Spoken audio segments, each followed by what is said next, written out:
Welcome to Expert Views on ADR Ever, a podcast about simplifying the traditional African method of settling disputes or the appropriate dispute resolution ADR in a bid to attract more users to settle their disputes or conflicts with mediation, ombuds, collaborative law, arbitration, restorative justice, early dispute resolution, negotiation, conciliation, and of course, early neutral evaluation. My name is DrChinweEgbunike, the Marketing Liaison of Ombud State 2024 American Bar Association Dispute Resolution and the host of Expert Views on ADR Ever video podcast show. I'm delighted to welcome Professor Sharon Press. She is the director of the Hamline School of Law Dispute Resolution Institute, DRI. She teaches mediation and negotiation in both online and in-person formats. Professor Sharon is the co-president of Community Mediation in Minnesota. She also served as the chair of the Minnesota State Bar Association ADR Section Council and was a member of the Minnesota ADR Ethics Board. She wears many hats. I've left the link to her profile. Welcome to the show, Prof. Thank you so much. It's a pleasure to be here. Thank you so very much for honoring the invitation. So without further ado, the first question is, can you elaborate on the background and purpose of the Hamline School of Law Dispute Resolution Institute, DRI, and its operational methods? Yeah. So there are many different things to say about the purpose behind the Dispute Resolution Institute. So I would say that, first and foremost, we have a connection to and responsibility for our students.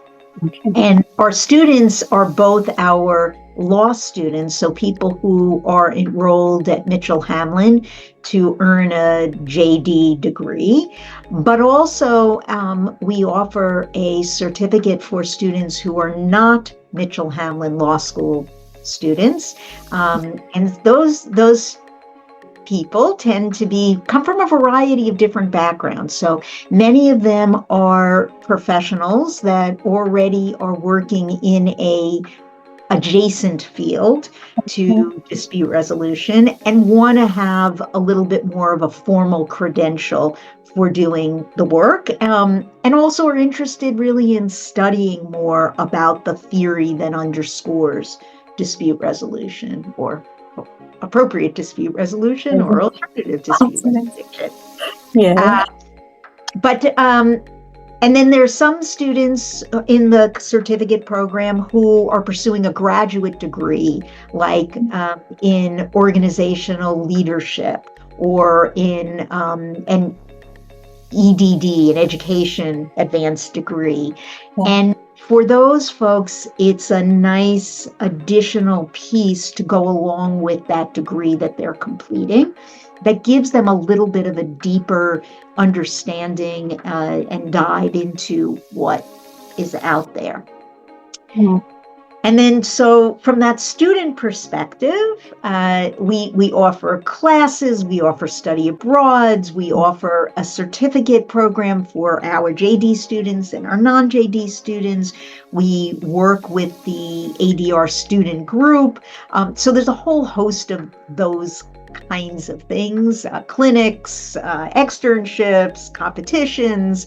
But I'll leave that aside for a moment and just put on the table, and then I know that I don't want to do all of the talking.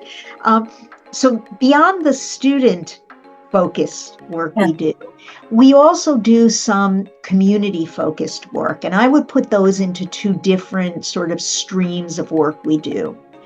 One relates to legal educators and people who are interested in learning more about dispute resolution.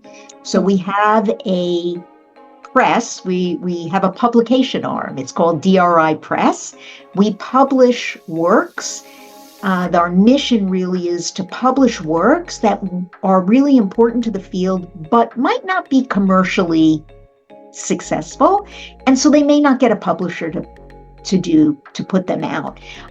So the goal of DRI Press is to make these works available generally speaking, for free. We offer them as downloads on our DRI Press website. We also do sell them on Amazon if people would prefer to get them as, a real book. But really the goal is for people to have access.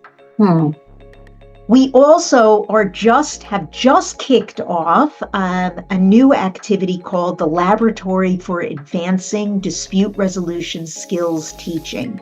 Okay. And under that umbrella, we're really pulling together some activities that we have been regularly doing to support the advancement of pedagogy. How do we teach dispute resolution? How do we create resources and, more importantly, share those resources so that everyone can advance as a result of having access to it? So that includes collecting of resources that are available for free. And the new thing that we just did is launch this website with a searchable resource share that people can search that database of resources that will be updated on a regular basis to access simulations and videos and teaching materials and assignments and etc. So so that's one. And then one other thing I'll mention quickly is we also have a big commitment to serving our community at large. That is not necessarily the dispute resolution community, but our local community. So we have been involved in projects running community conversations. We have a project that is still ongoing called Truth and Action, Addressing Systemic Racism in the Criminal Justice System in Minnesota, where we are working on collecting data and stories to help to create action change that unfortunately has taken way too long to happen in this country. I'll leave it there. Thank you so very much, Prof. So I think, can you sort of simplify what ADR is before I proceed to the second question? Sorry, I should have done it. I should have asked it before we started. The question. So it's both a simple and a complicated question, right? Yeah. Because it means many different things to many different people. And I think it's at fundamental beginnings, ADR stands for Alternative Dispute Resolution and was meant to encompass anything other than traditional litigation. Yeah. And so it would include negotiation, mediation, arbitration, ombuds, neutral evaluation. So this really broad hodgepodge of processes that the only thing they had in common was they were not traditional litigation. Yeah. But people began to say, it's not really the alternative to litigation because in this country, some people may not be aware, but a very, very small fraction of situations that even get filed in court actually go to litigation. And so then people push back and say, wait a minute, this is not an alternative to dispute resolution. This is really appropriate dispute resolution. And people actually should be thinking about, how do I resolve the situation that I have in a way that makes more sense, that actually meets the needs that I have, which often, quite frankly, litigation falls far short of. Yeah. Well, thank you so very much, Prof, for that. So what were the main challenges faced during the establishment of Dispute Resolution Institute? So I am not the first director of the Dispute Resolution Institute. Okay. I'm actually the fourth director of the Institute, but my colleague that I had the great fortune of working very closely with when I first arrived here, Bobby McAdoo, was the one who came up with this idea of the Dispute Resolution Institute. And I think that when she began the Institute, in the, let's see, I think it was, I always forget when it exactly started, but Yeah. it's at least 25, 30 years ago. Oh, that's a long time. She really had an education effort to undertake because it wasn't well known what it was going to be. As it turns out, her kind of launching the Dispute Resolution Institute coincided with Minnesota, the court system, deciding to adopt laws and rules around court-connected ADR processes. And they were in great need for training to happen. And so it was a perfect confluence of a ready-made and necessary need to be filled, and an institute that was able to fill that need. And so the beginning of the Institute very much was focused around supporting the Minnesota courts in launching the dispute resolution programs for the court system.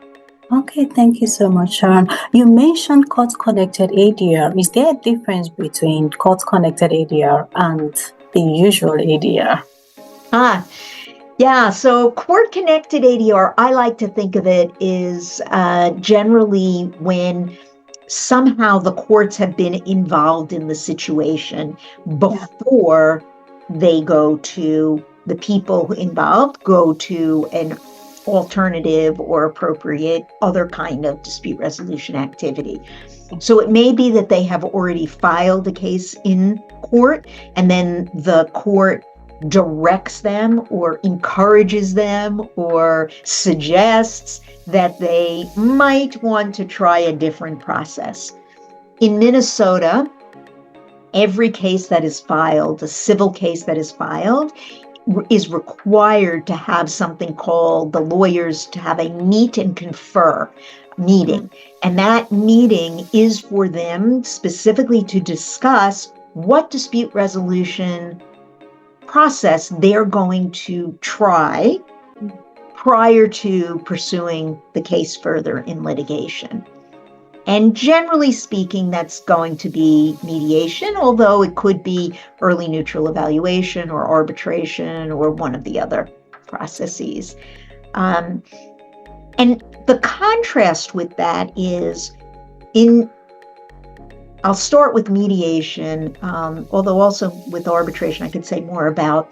In mediation, the beginnings of that were very much around community empowerment and individuals having an option, having an ability to resolve and talk about what was going on outside of court, like they weren't ever going to be in court. And so community mediation programs, neighborhood justice centers, those kinds of activities really embrace the voluntary nature of mediation, that people decide, you know what, I'm having an issue, I'd like to try to work it out. What can I do? Let me find someone who can help me and the other person figure out what do we want to do. And it had nothing to do with the courts. So, and then we also have, early on a stream of arbitration usage where in contracts, people decide before there's ever a dispute, in the event we have a dispute, we're going to go to arbitration. Has nothing to do with the courts because they have steered it away. So that's how I would differentiate. Okay, thank you so very much. So has the Institute sort of contributed significantly to improving access to justice in Minnesota? I'd like to believe that is true. And I think that it's been an important part of how we see our role. And I think that that's a steady stream that kind of runs through the work we do, that we are very, that our coursework really talks a lot about justice and has the students not only learn how to practice these processes, but really to think critically about what's the theory, why is that the theory, what does that mean in order to implement and follow through on justice. Our community projects have very much been around justice focused. And as I said, our early start was supporting the courts in trying to figure out how do they implement in a really positive way that's filled with integrity, new rules around this processes. Okay, thank you so very much, Prof. So what are the most significant achievements of the Institute?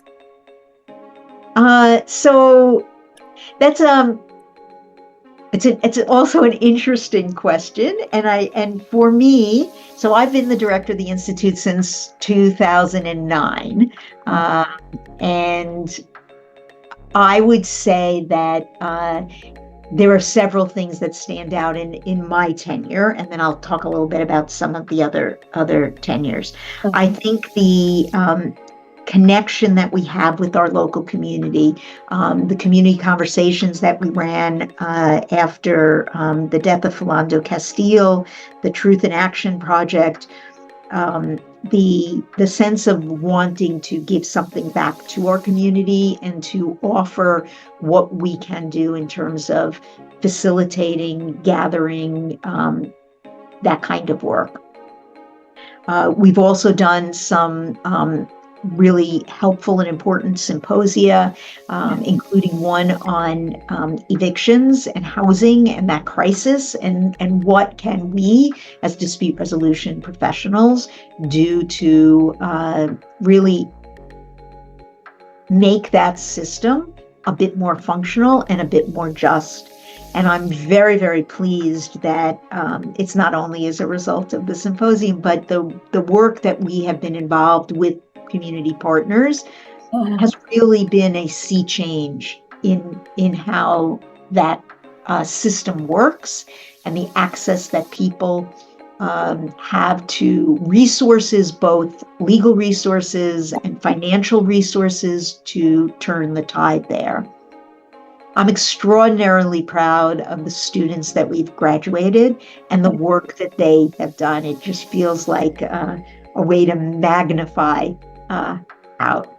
And then, DRI Press, I think, has really been just an amazing program activity, and I'm thrilled that we've been able to bring to the fore such really, really wonderful publications that have made a difference in people's lives, and to do that in a way that is cost effective, and generally, as I said, almost all of the titles are free to folks.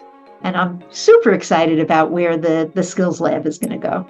Oh, thank you so very much. So what are the main benefits for students that are or would want to register or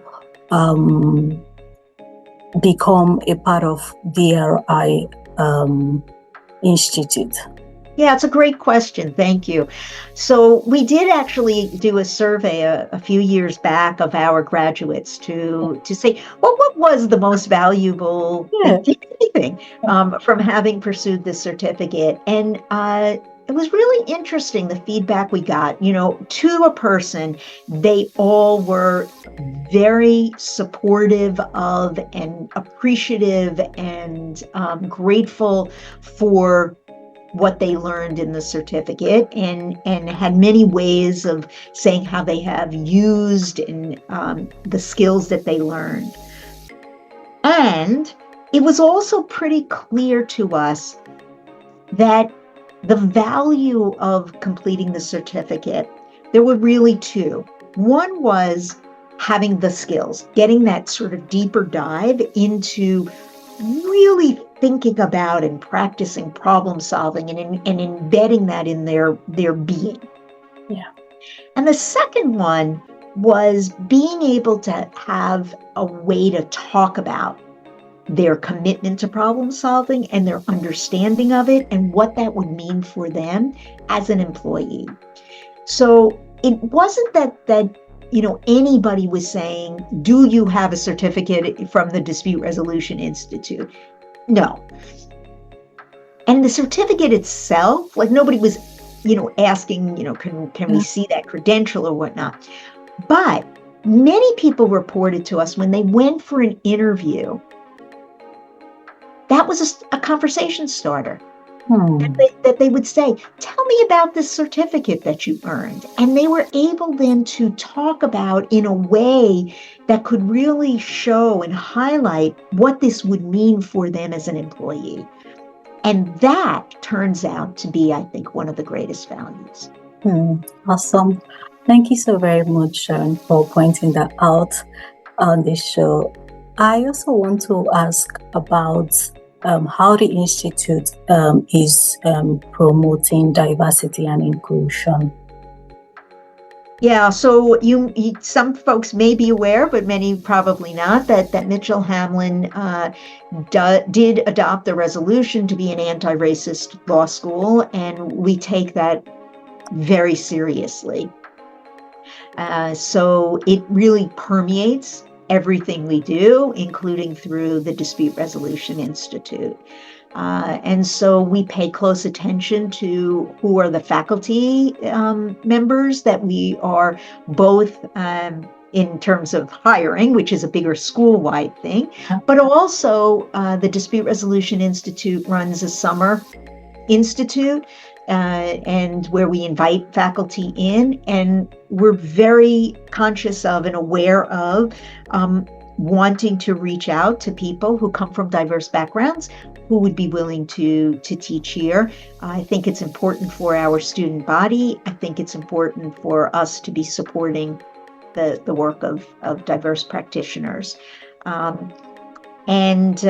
So I would say, really throughout everything that we do, that goes also to the certificate, I create a colloquia for our certificate students every semester. And I'm really mindful of thinking about who am I inviting for those colloquia to do those presentations and making sure that they really represent the broad spectrum of who is working in this field. Okay, thank you so very much.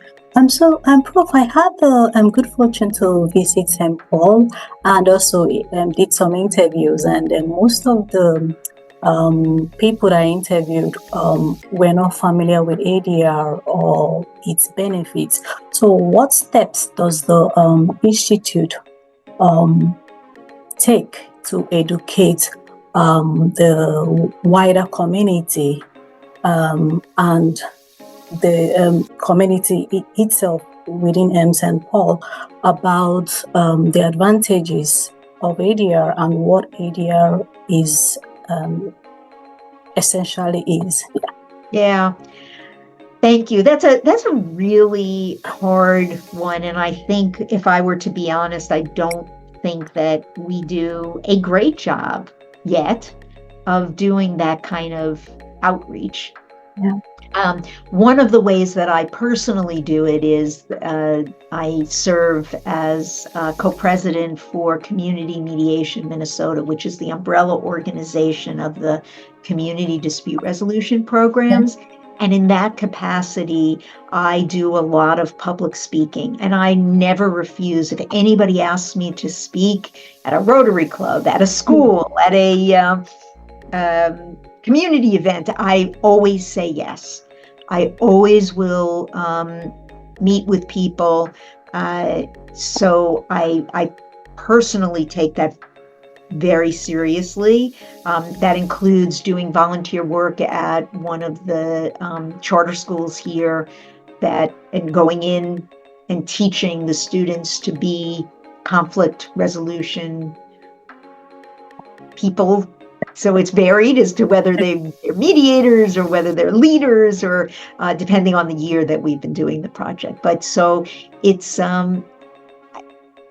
I don't think we've yet cracked the nut on how to really get it out into the wider community, because I think you're so correct in that way too many people, despite this being around for a very long time at this point, still don't know.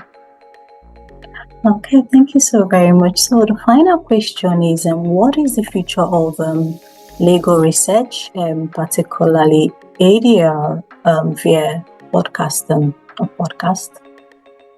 So say that one more time. So what is the future? The future of legal research, particularly in ADR via podcast or podcasting.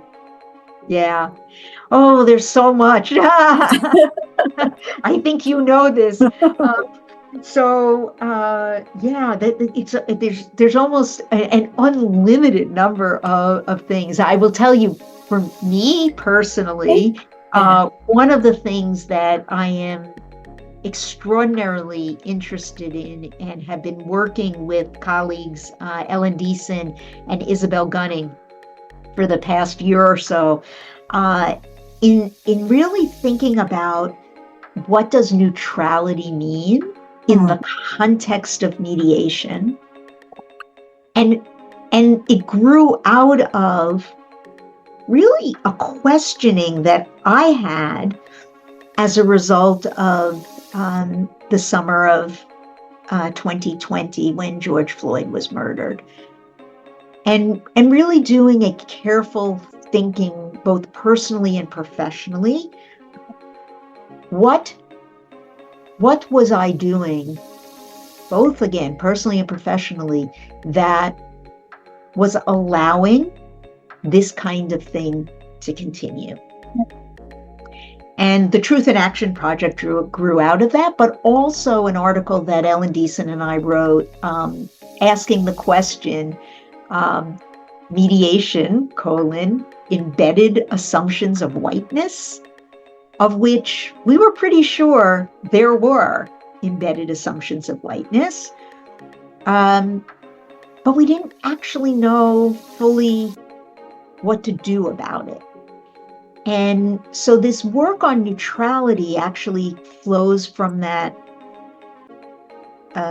work that I was doing in exploration, because I think too often mediators, myself included, hid or hide behind the cloak of neutrality, or the requirement for neutrality, to avoid taking on issues. And I started out by saying Mitchell Hamline is an anti-racist law school. And, I think most people are familiar with Ibram Kendi's formulation of this. And so if you're not actively working against racism, you are promoting it, right? You're allowing it to continue. And so what does that mean as a mediator, and how to reconcile sort of the values? Like, why is that important? And then, of course, it raises all kinds of interesting questions, because that's a very Western concept of neutrality. That is not the way everywhere in the world thinks about mediators. So what does that all mean? So, sorry, it's that's my interest currently in research. But I think that there's fascinating research to be done around, the use of separate sessions or not, what happens in mandatory arbitration, particularly where there's contracts of adhesion. There's so much that we're just scratching the surface. Thank you so very much, Prof. I'm so very I'm grateful for you to have, come on the show and stated all this vital information about ADR and the benefits associated with being a student at the DRI. And I would say that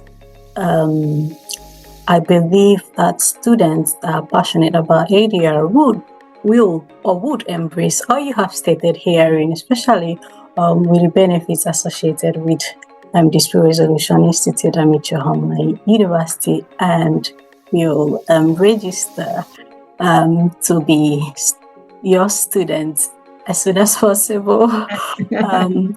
Thank you so very much. This is a masterclass.